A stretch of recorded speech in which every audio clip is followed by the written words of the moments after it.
नमस्कार. निरूपाच्या मनात देविकाविषयी खूपच राग खतखतत असतो. त्यामुळे निरूपा खूपच चिडलेली असते.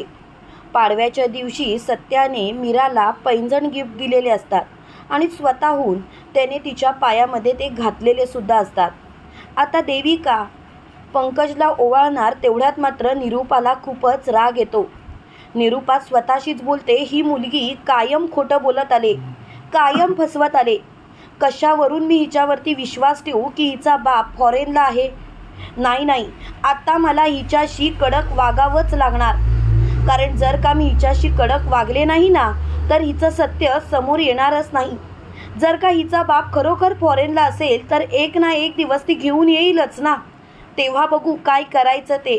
तेव्हा तर वाटलं तर मी हिचे पायसुद्धा धरेन आणि माफीसुद्धा मागेन.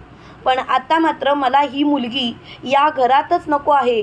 आणि त्याच वेळेला लगेच देविका पंकजला ओवाळणार तेवढ्यात निरूपा औक्षणाचं ताट देविकाच्या हातातून ओढून घेते. तेव्हा देविका निरूपाकडे बघतच बसते. त्यावेळेला आजी बोलते, निरूपा काय चाललंय तुझं? अगं औक्षणाचं ताट तू असं का ओढून घेतलंस? तेव्हा लगेच देविका बोलते, आई मला कळतंय तुमचा माझ्यावरती राग आहे, पण आई प्लीज समजून घ्या ना, असं नका ना करू. तेव्हा लगेच निरूपा बोलते, देविका गप्प बस.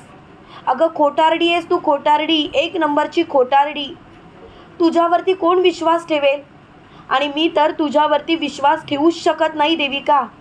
तेव्हा मात्र देविका खूपच चिडते आणि मोठ्याने बोलते, आई तुम्ही माझा अपमान करताय.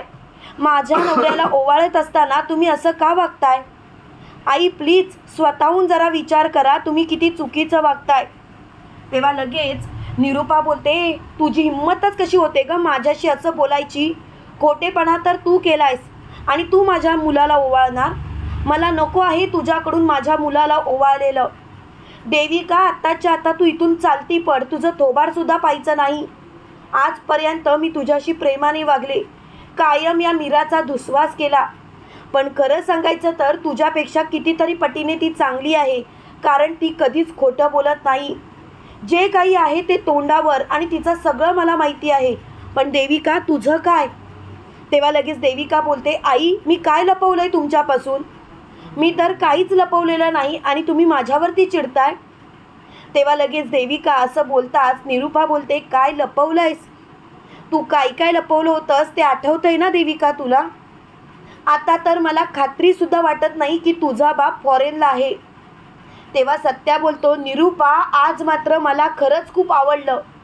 आज तू अगदी सत्याच्या बाजूने बोललीस.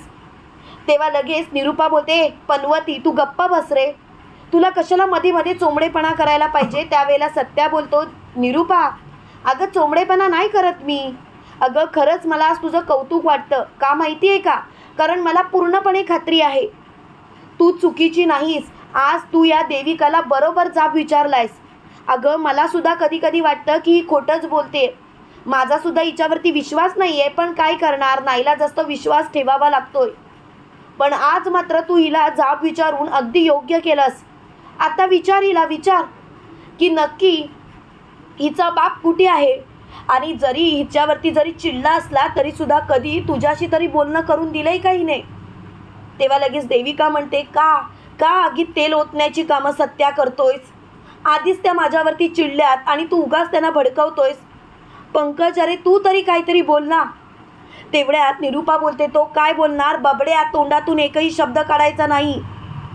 तेव्हा लगेच पंकज बोलतो, देविका मम्मा जे विचारते ते योग्यच आहे की? तेव्हा लगेच देविका स्वतःशीच बोलते, मी तरी कोणाशी बोलते, हा तर ती मम्माचा बबड्याच आहे ना. खरं तर काहीच बोलून उपयोग नाही. तेवढ्यात लगेच निरूपा बोलते, देविका मनातल्या मनात शिव्या घालून झाले असतील ना, तर मला खरं काय ते सांग, कुठे तुझा बाप? तेव्हा लगेच देविका बोलते, आई तुम्हाला तर माहितीच आहेत ना, डॅड माझ्यावरती चिडलेत, ते नाही बोलत माझ्याशी. मी पंकजशी लग्न केलं म्हणून त्यांचा माझ्यावरती राग आहे. तेव्हा लगेच निरूपा बोलते, काय ग तुझा एवढा डॅड तुझ्यावरती चिडलाय का? तर माझ्या बबड्याशी लग्न केलंस म्हणून? आम्ही काही एवढी वाईट लोक नाही आहोत. असाल तुम्ही श्रीमंत, पण मला मात्र तुझ्या या श्रीमंत बापाला तर समोर बघायचंच आहे. तेव्हा मात्र देविका घाबरते आणि बोलते, काय चाललंय आई तुमचं? असं का वागताय तुम्ही? आई प्लीज जरा तरी माझा विचार करा ना. तेव्हा मात्र निरूपा बोलते, मला कोणाचाच विचार करायचा नाही, मला आता सगळं काही समजून चुकलंय आणि एक गोष्ट मात्र मला कळून चुकली आहे, ती म्हणजे आता मला कोणाशी काही एक बोलायचं नाही. तेव्हा मात्र निरूपाला खूपच राग आलेला असतो.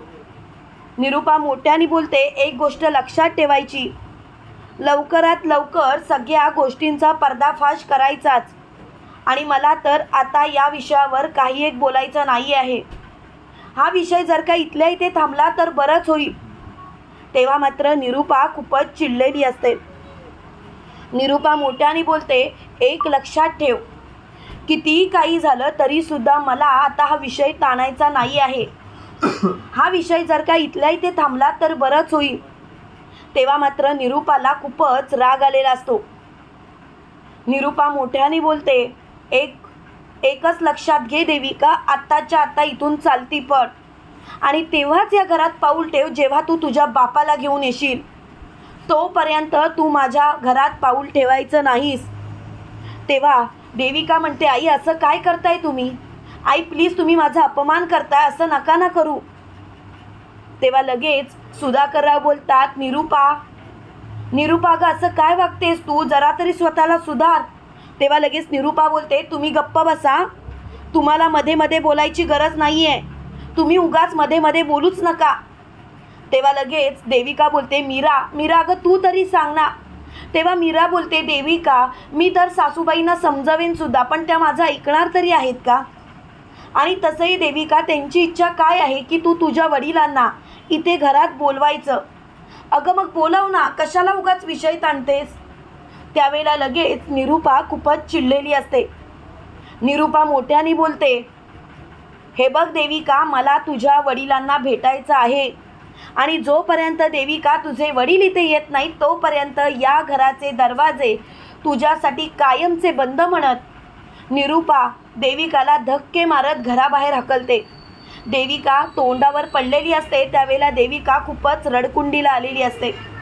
त्यावेळेला देविका म्हणते, आई असं नका करू. ती पाया पडत असते, पण निरूपा मात्र देविकाला लाताडत दरवाजा बंद करते. त्यावेळेला पंकज बोलतो, मम्मा असं काय करतेस? तेव्हा लगेच निरूपा बोलते, पंकज तू गप्प बस, आजपर्यंत तुझ्या कोणत्याही गोष्टींमध्ये मी लुडबुड केली नाही, पण आज मात्र तुला सांगते तू शांत राहा. अरे तुझ्या आयुष्याचा प्रश्न आहे पंकज, मला काही हौस नाही आहे तुझ्या कोणत्याही गोष्टींमध्ये लुडबुड करायची, पण आता तूच समजून जा नक्की काय करायचं ते. कितीही काही झालं तरीसुद्धा मला या विषयावर काही एक बोलायचं नाही. त्यावेळेला पंकज खूपच चिडलेला असतो.